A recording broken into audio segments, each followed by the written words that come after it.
नमस्कार दोस्तों, मेरा नाम है दिव्या। स्वागत है आपका मेरे यूट्यूब चैनल पे। गाइज, आज की वीडियो आपके लिए बहुत ज़्यादा इंपॉर्टेंट है क्योंकि आज हम डिस्कस करने वाले हैं साइंस के मोस्ट इंपॉर्टेंट टॉपिक्स को। कौन कौन से टॉपिक्स हैं जो बहुत ज़्यादा इंपॉर्टेंट है और कितने कितने मार्क्स के होने वाले हैं। तो चलिए गाइस, वीडियो को शुरू करते हैं। तो गाइस, सबसे पहले हम बात करते हैं बायोलॉजी की। तो यहाँ पर फर्स्ट टॉपिक है आपका मानव शरीर और स्वास्थ्य। गाइस, मानव शरीर और स्वास्थ्य मोस्ट इंपॉर्टेंट टॉपिक है क्योंकि मानव शरीर और स्वास्थ्य से हमेशा आपसे क्वेश्चन पूछे जाते हैं। मानव शरीर सबसे ज्यादा इंपॉर्टेंट है। मैक्सिमम क्वेश्चन अगर बनेंगे तो मानव शरीर से बनेंगे और उसमें भी जो इंटरनल ग्लैंड्स होती हैं, यानी जो आंतरिक भाग होते हैं, वहां से मैक्सिमम क्वेश्चन देखने को मिलते हैं। बात करते हैं इसके कुछ टॉपिक्स की। तो यहाँ पर सबसे ज्यादा इंपॉर्टेंट है पाचन तंत्र, यानी हमारा डाइजेस्टिव सिस्टम। ठीक है, कौन सी ग्रंथि कौन सा स्राव करती है, आमाशय में किसका डाइजेशन होता है, या कौन सा रस है कहाँ से स्रावित होता है, इस तरह के क्वेश्चन यहाँ पर बनते हैं। तो आपको ध्यान रखना है। एक तो यहाँ पर सबसे इंपॉर्टेंट है पाचन तंत्र यानी डाइजेस्टिव सिस्टम। बात करते हैं सेकंड टॉपिक की। तो यहाँ पर आपका जो ब्लड टॉपिक है वो सबसे ज्यादा इंपॉर्टेंट है। ठीक है, ब्लड से मतलब ब्लड का परिसंचरण कैसे होता है, कहाँ कहाँ होता है। ठीक है, जो ब्लड के प्रकार होते हैं यानी रक्त के प्रकार होते हैं वो कंप्लीट आपको पढ़ना है। ठीक है, सबसे ज्यादा मतलब डोनर कौन सा होता है, सबसे बड़ा रिसीवर कौन सा होता है, इस तरह के आपको ये टॉपिक ब्लड वाला टॉपिक कवर करना है। यहाँ से हमेशा 1 से 2 क्वेश्चन आपको एग्जाम में मिलते हैं। बात करते हैं थर्ड अंतःस्रावी ग्रंथियों की। जैसा मैंने अभी आपको बताया कि इंटरनल ग्लैंड सबसे ज्यादा इंपॉर्टेंट होती है, यानी अंतःस्रावी ग्रंथियां सबसे ज्यादा इंपॉर्टेंट होती हैं। किसका पाचन कहाँ पर होता है मानव शरीर के अंदर, इस तरह के क्वेश्चन यहाँ पर पूछे जाते हैं। तो यहाँ पर मानव शरीर और स्वास्थ्य में सबसे ज्यादा इंपॉर्टेंट है आपको एक तो डाइजेस्टिव सिस्टम पूरा पढ़ना है, यानी पाचन तंत्र पढ़ना है। ठीक है, किसका डाइजेशन कहाँ होता है, कौन सी ग्रंथि में होता है, ये सबसे इंपॉर्टेंट है। ठीक है, जैसे किसका डाइजेशन लीवर में होता है या किसका पाचन आमाशय के अंदर होता है। ठीक है, कौन सी ग्रंथि कौन सा स्राव करती है, कौन सा रस कौन सा हार्मोन निकलता है, इस तरह के टॉपिक्स आपको, इस तरह के क्वेश्चन फैक्ट आपको तैयार करके जाने हैं। तो यहाँ से 3 सबसे इंपॉर्टेंट है, पाचन तंत्र, रक्त और अंतःस्रावी ग्रंथियां। बात करते हैं सेकंड टॉपिक की, लैंगिक और अलैंगिक। ठीक है, यहाँ पर लैंगिक और अलैंगिक दोनों को आपको तैयार करके जाना है। यहाँ से हमेशा एक क्वेश्चन बनते हैं। तो यहाँ पर आपको प्लांट से भी पूछा जा सकता है। ठीक है, उनके टाइप वगैरह भी पूछे जा सकते हैं, कौन लैंगिक का पार्ट है कौन अलैंगिक का पार्ट है, इस तरह से आपसे पूछा जा सकता है। बात करते हैं इसी तरह से हार्मोन की भूमिका। बहुत ज्यादा बड़ा रोल है हार्मोन का, क्योंकि जैसे मैंने आपको बताया कि हार्मोन आपको पूरा पढ़ना पड़ता है। ठीक है, हार्मोन को अच्छे से तैयार करना है। इसी तरह से जो जनन तंत्र होता है यानी रिप्रोडक्टिव सिस्टम जो होता है उसको आपको पूरा तैयार करना है। ठीक है, तो यहाँ पर लैंगिक अलैंगिक, हार्मोन और जनन तंत्र, चारों टॉपिक आपको अच्छे से तैयार कर। तो गाइस, थर्ड टॉपिक है आपका जंतु प्रजनन। ठीक है, इसी तरह से आपको जैसे ह्यूमन डाइजेस्टिव सिस्टम पढ़ना है, ठीक है, ह्यूमन रिप्रोडक्शन पढ़ना है, उसी तरह से आपको जंतु प्रजनन भी पढ़ना है। ठीक है, और साथ साथ यहाँ पर किशोर अवस्था सबसे ज्यादा इंपॉर्टेंट होती है। तो किस तरह के चेंजेस आते हैं, इस तरह के, या कौन कौन से हार्मोन्स है या कौन कौन से ग्लैंड्स है जो डेवलप होती हैं, इस तरह के क्वेश्चन आपको जरूर ध्यान रखने हैं। तो जंतु प्रजनन से टॉपिक आएगा और एक क्वेश्चन आएगा आपका किशोर अवस्था से। बात करते हैं आपकी सजीव में आपको क्या करना है। यहाँ पर जंतु कोशिकाओं से जरूर क्वेश्चन आता है। जंतु कोशिकाओं की संरचना यानी उनका कंस्ट्रक्शन कैसे हुआ है। ठीक है, जंतु कोशिका किस तरह से बनी है, उनकी क्या संरचना है, उसको आपको तैयार करना है। जंतु कोशिकाओं में गाइस यहाँ पर आपको ध्यान रखना है, जो मानव कोशिकाओं वाला पार्ट होता है वो भी जरूर पूछा जाता है और जंतु कोशिका वाला पार्ट भी पूछा जाता है। ठीक है, तो सेल्स वगैरह वाला अच्छे टॉपिक पढ़ना है आपको पूरा। जंतु कोशिकाओं की संरचना और उसके कार्य। सेकंड यहाँ पर कोशिका, यहाँ पर दोनों आपको अच्छे से तैयार करना है। स्पेशली क्या है, जंतु कोशिकाओं से जरूर क्वेश्चन आता है। जंतु कोशिकाओं की संरचना, उनके कार्य और यहाँ पर कोशिकाओं से रिलेटेड क्वेश्चन आ जाता है। ठीक है, यहाँ पर मानव कोशिका से भी पूछ लेते हैं कई बार। बात करते हैं 5th पॉइंट की। तो यहाँ पर है सूक्ष्म जीव। इस यूनिट से आपको क्या तैयार करना है, यहाँ पर मैक्सिमम जो क्वेश्चन बनता है, हर बार क्वेश्चन बनता है, लास्ट 2-3 साल से बनता आ रहा है। यहाँ पर बीमारियों से क्वेश्चन आता है, जैसे जीवाणु से होने वाले रोग कौन से हैं, या विषाणु से फैलने वाले रोग कौन से हैं, या निम्नलिखित में से कौन सा है जो कवक द्वारा फैलता है। ठीक है, जैसे मादा एनोफिलीज से कौन सा रोग हो जाता है। ठीक है, ये मच्छर डेंगू है वो किसकी वजह से होता है, इस तरह से मतलब जो डिजीज वाले क्वेश्चन होते हैं वो जरूर पूछाते हैं। तो जीवाणु से आपको ध्यान रखना है। इस तरह की इसके लिए ट्रिक्स वगैरह भी आपको चैनल पर मिल जाएगी, बहुत सारी वीडियोस हैं यूट्यूब पर मिल जाएंगी, वहां से आप तैयार कर सकते हैं। तो जीवाणु, विषाणु और कवक से होने वाले रोग, ये आपको जरूर ध्यान रखना है। लास्ट ईयर भी इसमें मैच द फॉलोइंग में पूछा गया था। ठीक है, तो 4 अलग अलग डिजीज दी गई थी और उनके 4 अलग अलग जो उनके जिनसे वो फैलता है, ठीक है, जो भी विषाणु है या जीवाणु है उनके नाम दिए गए थे, तो उनको मैच करना था। तो आपको इसके लिए सारी बीमारियां लगभग जो भी है कौन किससे फैलता है वो आपको पता होना चाहिए। तो जीवाणु, विषाणु और कवक से जो होते हैं रोग उनको पढ़ना है। बात करते हैं इसी तरह से लाभकारी और अलाभकारी, यानी इनका क्या हेल्प है, किस तरह से हेल्प करते हैं, मतलब इनका क्या लाभ है और क्या हानि है। तो लाभकारी और अलाभकारी जो कवक वाला पार्ट है वो भी आपको तैयार करना है। बात करते हैं इसी तरह से पोषण और विटामिन। पोषण और विटामिन बहुत ज़्यादा इंपॉर्टेंट है, क्योंकि यहाँ पर न्यूट्रिशन से हमेशा क्वेश्चन आता है, ठीक है। खासकर अगर विटामिन से क्वेश्चन बनेगा तो डिजीज से ही बनेगा, जैसे विटामिन ए की कमी से कौन सा रोग हो जाता है, विटामिन बी की कमी से कौन सा रोग हो जाता है, ठीक है। तो इस तरह से आपको जो भी विटामिन के की कमी से कौन सा, इसकी भी ट्रिक होती है। मैंने तो वहीं से याद किया था, आप भी इस तरह से याद कर सकते हैं। तो इस तरह से यूट्यूब पे आपको ट्रिक्स वगैरह मिल जाती है, वहाँ से याद कर सकते हैं। तो यहाँ पर दूसरा किस तरह से क्वेश्चन पूछा जाएगा, एक तो विटामिन से मैंने आपको बता दिया, दूसरा यहाँ पर जो आपके सिलेबस के अंदर जो भी डिजीज स्पेशली मेंशन की गई है, जैसे क्षय रोग है, खसरा है, ठीक है, डेंगू है, इस तरह से 5 से 6 बीमारियां हैं जो उसमें अलग से हाईलाइट की गई है, उनको आपको ज़रूर पढ़ना है। एक साथ ही साथ ध्यान रखिएगा, वैसे यहाँ पर मेंशन नहीं किया गया कोरोना के रिगार्डिंग, लेकिन फिर भी क्योंकि जनरल नॉलेज का क्वेश्चन है, हो सकता है कि वहाँ से आपसे क्वेश्चन बन जाए, तो इसलिए थोड़ा सा बेसिक ज़रूर पढ़ के जाइएगा। हो सकता है बन जाए, कुछ शॉर्ट ही नहीं है, बट इनसे ज़रूर क्वेश्चन बनेगा, ठीक है। डिजीज से जरूर क्वेश्चन बनता है, तो डिजीज अच्छे से तैयार करके जानी है। क्षय रोग, खसरा, मतलब जैसे कि यहाँ से क्वेश्चन ये भी आ जाता है कि किसके लिए कौन सा टीका लगाया जाता है, या किसने इसकी खोज की थी, किसके टीके की खोज किसने की थी, इस तरह से भी क्वेश्चन आ जाता है। तो ये डिजीज वाला अच्छे से तैयार करना है। तो ये गाइस बायोलॉजी के टॉपिक्स थे, ठीक है। यहाँ पर 6 यूनिट है, 6 टॉपिक्स हैं, और ये इनके सब टॉपिक्स हैं। बात करते हैं गाइस, ये लगभग वो टॉपिक्स हैं जो रिपीट होते हैं, हर बार रिपीट होते हैं, तो इनको ज़रूर कम से कम इनको अच्छे से तैयार करके जाएं, जिससे कि आपका एक भी मार्क्स कट ना हो। तो आपको ध्यान रखना है, ये 6 टॉपिक्स आपको ज़रूर अच्छे से तैयार करके जाने हैं।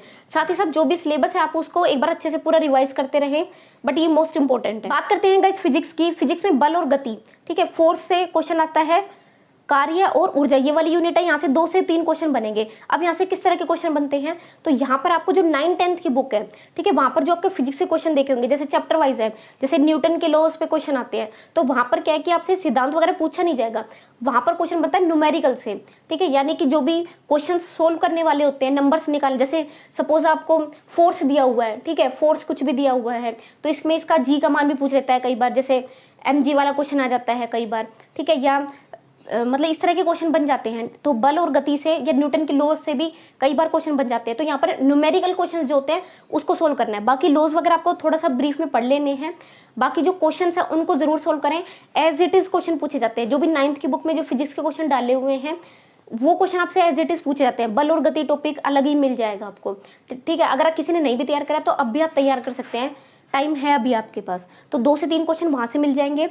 ऊष्मा संचरण की विधियां, ऊष्मा संचरण की विधियों से एक थ्योरी का टॉपिक आएगा, उसको आप तैयार कर सकते हैं, कौन कौन सी विधियां होती हैं, ठीक है। बात करते हैं दर्पण बनाना। दर्पण बनाने से लगभग हर बार रिपीट क्वेश्चन होता है, जैसे इसमें डायरेक्शन दे दी जाती है, जैसे इधर उत्तल बन गया, ठीक है, तो अपोजिट साइड में कौन सा लेंस बनेगा, या एफ की मतलब जो भी है फोकस लेंथ कौन सा हो जाएगा, यहाँ पर फोकस लेंस कौन सा हो जाएगा, ठीक है, किस तरफ बनेगा, इस तरफ बनेगा या दूसरी तरफ बनेगा, अवतल का किस तरफ बनता है, उत्तल का किस तरफ लेंस बनता है, इस तरह के क्वेश्चन पूछे जाते हैं।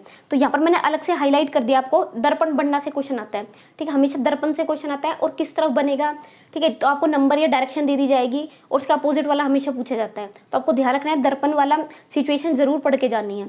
बात करते हैं ताप और ऊष्मा की। ताप और ऊष्मा से भी न्यूमेरिकल क्वेश्चन आता है, बल और गति वाले से और ताप और ऊष्मा से हमेशा न्यूमेरिकल क्वेश्चन आता है।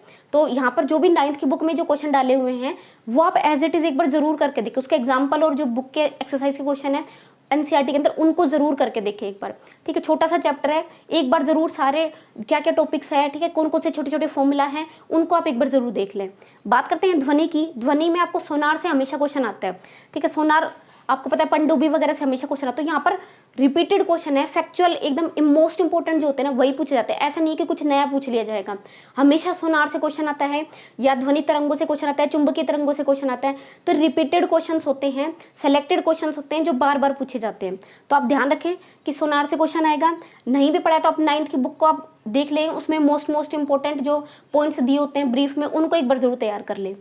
इसी तरह से ध्वनि का संचरण किस तरफ से किस तरफ होता है, जैसे यहाँ पर कई बार निर्वात वाला क्वेश्चन बहुत पूछा जाता है, ठीक है, या वायु और मनुष्य की आवाज में से मतलब किस में सबसे तेज संचरण होता है, ठीक है, या ठोस में सबसे ज्यादा होगा या ध्वनि मतलब निर्वात में सबसे ज्यादा होगा। इस तरह के क्वेश्चन ज्यादा पूछे जाते हैं। स्पीड वगैरह से भी क्वेश्चन पूछा जाता है, ध्वनि से, साउंड से, ठीक है। तो तरंगों से ज्यादा क्वेश्चन आएगा, ध्वनि के संचरण में तरंगों से जरूर क्वेश्चन आएगा, उसको आप अच्छे से तैयार करें।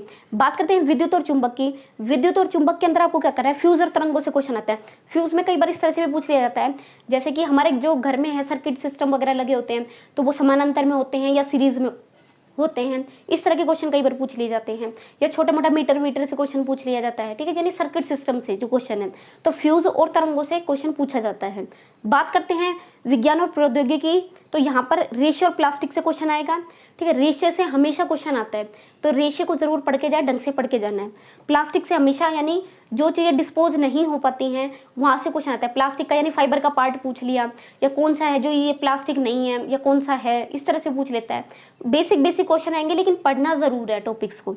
डिटर्जेंट से हमेशा क्वेश्चन आता है, ठीक है, जैसे कई बार आपने देखा होगा वो पूछ लेते हैं कि जो साबुन के जो बुलबुले से बनते हैं उनके अंदर कौन सा है, घर्षण है या वैसे पानी है, वो कई बार फर्श पर डाल देते हैं तो ज़्यादा देर क्यों नहीं फैलता, या ऑयल को डालते हैं तो वो ज़्यादा क्यों नहीं फैलता है, पानी ज़्यादा फैलता है। तो इस तरह के मतलब जो फैक्चुअल चीज़ें हैं ना, किस में घर्षण होता है, किस में क्या होता है, फैक्चुअल से कॉन्सेप्ट है, ये आपको पढ़ने जानने हैं, ठीक है। तो डिटर्जेंट से हमेशा क्वेश्चन आता है। बात करते हैं जैसे साबुन वगैरह से क्वेश्चन आ जाता है कई बार। शल्य चिकित्सा की, शल्य चिकित्सा में मतलब जैसे जो अल्ट्रा रेज वगैरह होती है, यहाँ पर कुछ मिस्टेक है, अल्ट्रा रेज वगैरह जो होती हैं, एक्सरे वगैरह होते हैं, वहाँ से क्वेश्चन आ जाता है, ठीक है।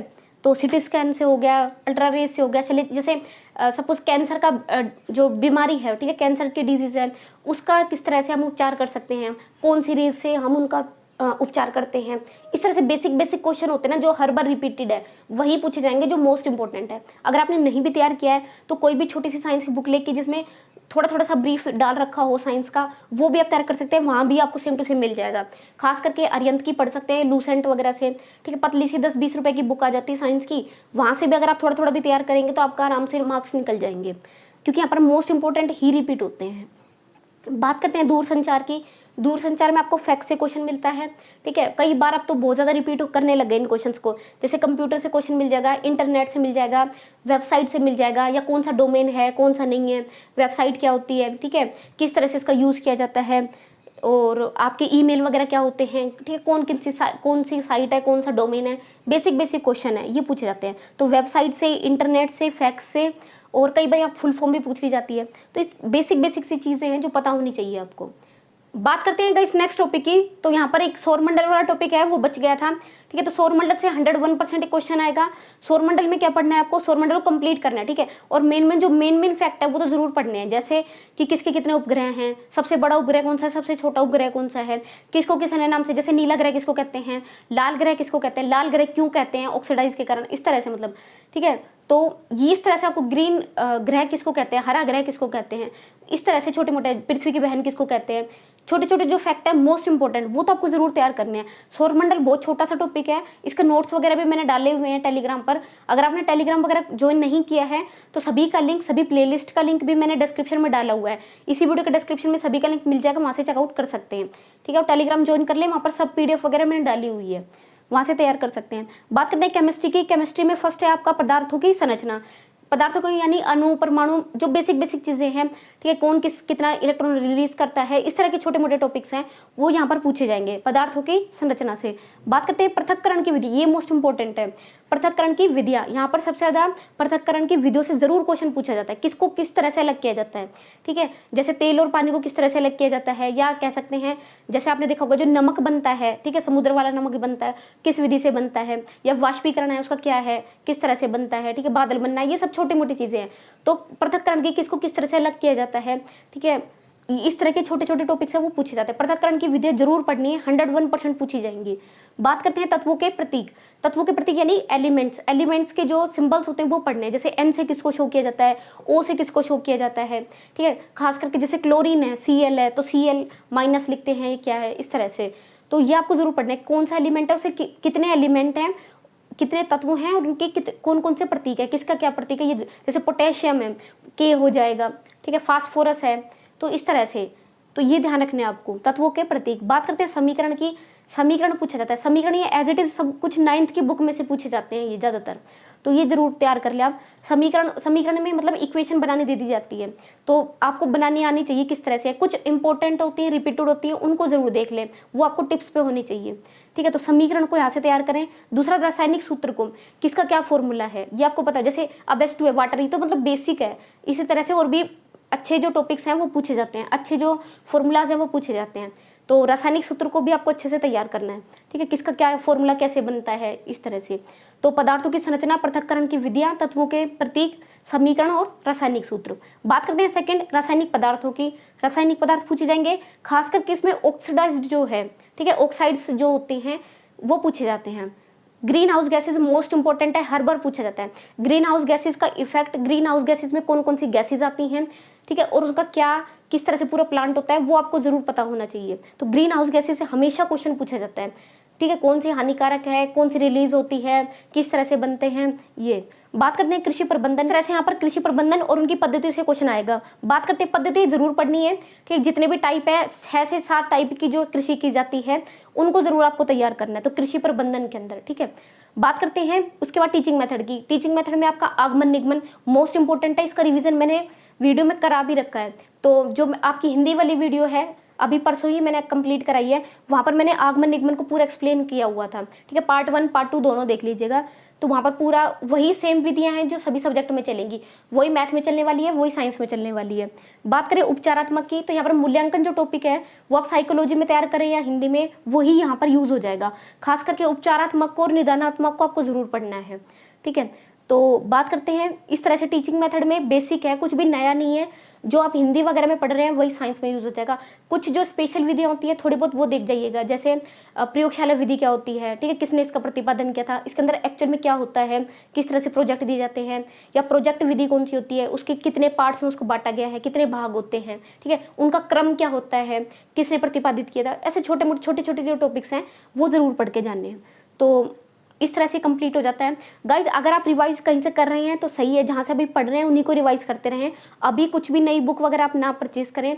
साथ ही साथ अगर आपने अभी तक जैसे रिवाइज नहीं किया या आपके पास कोई बुक नहीं है तो आप वहाँ पर अभी फिलहाल के लिए 20 रुपीज़ की बुक आती है, 20-30 रुपये के आसपास बुक आती है अरिहंत की, ठीक है, पतली सी बुक आती है, उसके अंदर ये सारे टॉपिक डाले हुए हैं, ठीक है, इतनी पतली सी बुक होती है, इतनी छोटी सी बुक होती है, तो उसमें 20-30 रुपये की बुक आएगी, वहाँ पर आपको सारे कंप्लीट टॉपिक्स मिल जाएंगे। तो सिर्फ क्विक रिवीजन के लिए जल्दी से रिवाइज हो जाए इसके लिए आप वहाँ से रिवीजन कर सकते हैं। अगर ये टॉपिक्स आपने तैयार नहीं किए हैं तो instant with in 10 days 15 days आप इनको तैयार कर सकते हैं। तो बाकी फिर भी आप अगर आप पहले से कहीं से पढ़ रहे हैं तो उन्हीं को ही रिवाइज करते रहें, एक्स्ट्रा कुछ भी परचेज करने की जरूरत नहीं है। आई होप आपको ये वीडियो पसंद आई होगी। अगर आपको वीडियो पसंद है तो लाइक करें, शेयर करें, चैनल को सब्सक्राइब करें। इसी तरह की और भी वीडियोस हैं प्रिपरेशन से related, read preparation, 3rd grade preparation से रिलेटेड, मोस्ट इंपॉर्टेंट टॉपिक्स से रिलेटेड, सभी सब्जेक्ट के मोस्ट इंपॉर्टेंट टॉपिक्स मैंने बताए हुए हैं, किसको कैसे तैयार करना है, लास्ट टाइम पे कौन कौन सी चीज़ें हैं जिनको आपको जरूर देख के जाना है। साथ साथ जो भी हिंदी का रिवीजन है वो भी मैंने आपको पूरा कराया हुआ है, नोट्स भी मैंने टेलीग्राम पर डाले हैं, तो सभी का लिंक आपको डिस्क्रिप्शन में मिल जाएगा, वहाँ से एक बार आप डिस्क्रिप्शन जरूर चेकआउट करें, क्योंकि अगर आप प्लेलिस्ट को देखते हैं तो आपका ऐसा कोई भी क्वेरी नहीं है जो रह जाएगी, ठीक है। सारा टाइम टेबल वगैरह, OMR को कैसे सोल्व करना है, मॉडल पेपर को किस तरह से सोल्व करना है, रिसेंट जो पेपर का पैटर्न है वो किस तरह से पूछा जा सकता है, और वो सभी क्वेरीज आपकी सोल्व हो जाएंगे अगर आप उन वीडियोज़ को देखते हैं तो गाइज आई होप आपको ये वीडियो पसंद आई होगी। वीडियो पसंद आई तो प्लीज़ लाइक करें, शेयर करें, चैनल को सब्सक्राइब करें। Thank you so much, bye bye.